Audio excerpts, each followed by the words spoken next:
Hi guys, तो अब यहाँ पे समझते हैं कि सर्वर साइड रेंडरिंग क्या होती है, जिसे हम सीएसआर बोलते हैं। अगर हम सर्वर साइड रेंडरिंग की बात करें तो यहाँ पे अगर डेफिनेशन देखते हैं, the server generate the complete HTML page with the rendered UI and sends it to the client's browser. The browser then displays the fully rendered page without running any client JavaScript code. ठीक है, देखो simple सा मतलब ये है server side rendering का कि जो भी हम कोड होता है, ठीक है, जो भी यूजर रिक्वेस्ट करता है उस रिक्वेस्टेड कोड का जो भी कोड होता है, जो भी फाइल्स होती है, वो सर्वर पे ही जनरेट होती हैं। और सर्वर जनरेट करके एचटीएमएल फाइल जो होता है वो सेंड कर देता है ब्राउजर को, और ब्राउजर उनको डिस्प्ले करा देता है। ठीक है, तो ये होता है सर्वर साइड रेंडरिंग। ठीक है, तो अगर इसको हम एक डायग्राम से समझें तो यहाँ पे देखो, मान लीजिए एक यूजर ने क्या किया, एक वेबसाइट को रिक्वेस्ट किया। ठीक है, एक रिक्वेस्ट भेजी, और वो रिक्वेस्ट कहाँ गई, सर्वर के पास गई।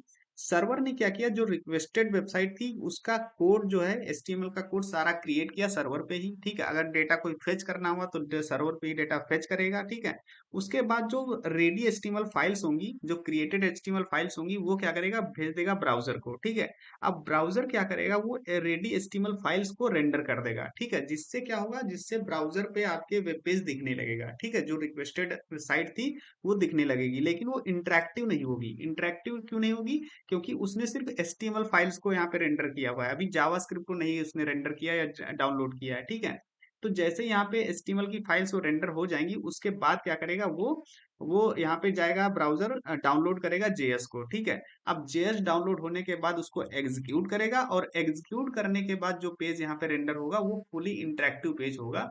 ठीक है, जो भी यूआई होगी और जावास्क्रिप्ट होगी वो यहाँ पे पूरी तरीके से डाउनलोड हो चुकी होगी। राइट, तो इस तरीके से यहाँ पे काम करता है सर्वर साइड रेंडरिंग। ठीक है, पहले कोड सर्वर पे जनरेट होगा, और सर्वर भेजेगा उसको क्लाइंट पे, मतलब ब्राउजर को, और ब्राउजर एचटीएमएल फाइल्स को रेंडर करेगा। ठीक है, तो ये सर्वर साइड रेंडरिंग हो गई। अब देखिए इसके कुछ फीचर्स होते हैं। सर्वर साइड रेंडरिंग जब हम करते हैं, इसमें क्या होता है कि देखिए सर्वर साइड रेंडरिंग में क्या, great SEO and link previews. मतलब यहाँ पे जो आपका पोस्ट, जैसे आपने कोई ब्लॉगिंग पोस्ट बनाई है, सर्विसेज हैं, उनको आप रैंक कराना चाहते हो गूगल पे। ठीक है, तो वहां पे जो नेक्स्ट जेएस के जो सर्वर कंपोनेंट्स होते हैं, तो वो क्या करते हैं, वो ग्रेट एसईओ ऑप्टिमाइज्ड होते हैं कि वहां पे जो बॉट्स होते हैं, जो एसईओ से रिलेटेड, वो उनको कंटेंट बहुत जल्दी वहां पे दिख जाता है। ठीक है, तो यहाँ पे ग्रेट एसईओ ऑप्टिमाइजेशन होता है। ठीक है, उसके बाद यहाँ पे फास्ट प्री रिसीव्ड लोड। ठीक है, इसमें क्या होता है कि जो एचटीएमएल का मीनिंगफुल कंटेंट होता है बहुत जल्दी यूजर्स को दिख जाता है। मतलब जो एचटीएमएल का पेज है वो बहुत जल्दी वहां पे उनको यूजर को दिख जाता है, वहां पे लेटेंसी नहीं आती है। ठीक है,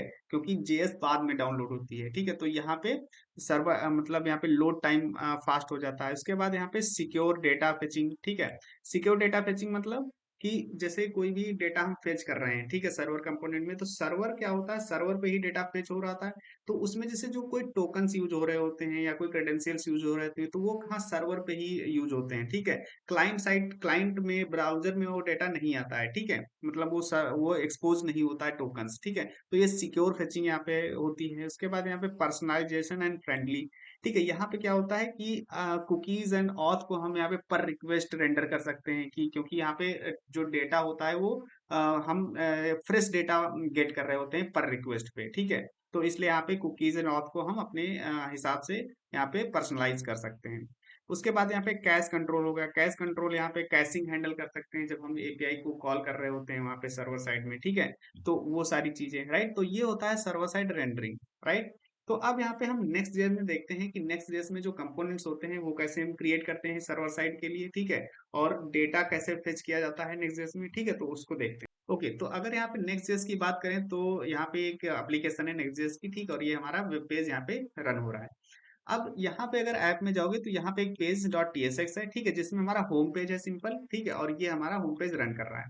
अब देखिए नेक्स्ट जेएस में जितने भी हम कंपोनेंट क्रिएट करते हैं वो बाय डिफॉल्ट सर्वर कंपोनेंट होते हैं। ठीक है, तो ये एक क्या है, ये एक सर्वर कंपोनेंट है। ठीक है, अगर मान लो यहाँ पे कोई दूसरा कंपोनेंट में बनाता हूँ, ठीक है, ऐप के अंदर यहाँ पे ब्लॉक करके मैंने बनाया। ठीक है, और यहाँ पे एक बना लेते हैं पेज डॉट टीएसएक्स। राइट, और यहाँ पे ये आ जाएगा। ठीक है, ब्लॉक।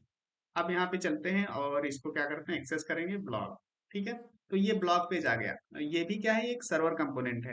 राइट, तो जितने भी हम कंपोनेंट क्रिएट करेंगे वो क्या होंगे, सर्वर कंपोनेंट होंगे। ठीक है, अब मान लो इसमें हमें डेटा फेच करना है। ठीक है, तो डेटा फेच करने के लिए हम क्या करेंगे, यहाँ पे चलते हैं, सबसे पहले इसको असिंक फंक्शन हम बना देते हैं। ठीक है, और उसके बाद यहाँ पे चलेंगे, अब देखिए हमें कुछ वेबसाइट एपीआई चाहिए, ठीक है, तो हम क्या करेंगे, यहाँ पे जेसन प्लेस होल्डर को यूज कर लेंगे, ठीक है, Jason place holder type code dot com, ठीक है।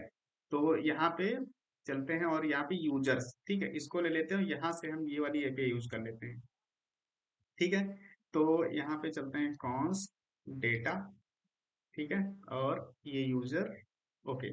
तो ये हमने डेटा यहाँ पे क्या किया, फेच कर लिया, फेच मेथड यूज किया और ये एपीआई हमने कॉल कर ली, ठीक है, ओके। और इसके बाद यहाँ पे एक चीज और पास कर सकते हैं हम, ओके, कैश, ठीक है। अब कैश यहाँ पे नो स्टोर किया कि कैशिंग हम यहाँ पे स्टोर नहीं कर रहे हैं, ठीक है। इससे होगा क्या, इससे हमें फ्रेश डेटा मिलेगा, जितनी बार रिक्वेस्ट हम करेंगे जो भी डेटा अपडेटेड डेटा होगा वो वहाँ पे मिलता जाएगा, फ्रेश डेटा, ठीक है। और उसके बाद हम क्या कर लेते हैं, इस डेटा को हम प्रिंट भी कर देते हैं एक लिस्ट में, ठीक है। तो यूजर्स और मैप मेथड का यूज करके हमने ये जो डेटा हमें यहाँ से मिला उसको हमने नेम और उसके आईडी यहाँ पे प्रिंट करा दिया, ठीक है। तो ये हमने क्या किया, डेटा फेच कर लिया, ठीक है। अब चलते हैं और ये होम पेज पे हमने किया है, ठीक है। तो ओके, तो यहाँ पे देखो ये सारे यूजर्स यहाँ पे आ चुके हैं, ठीक है। तो इस तरीके से यहाँ पे क्या कर सकते हैं, डेटा फेच कर सकते हैं सर्वर कंपोनेंट में।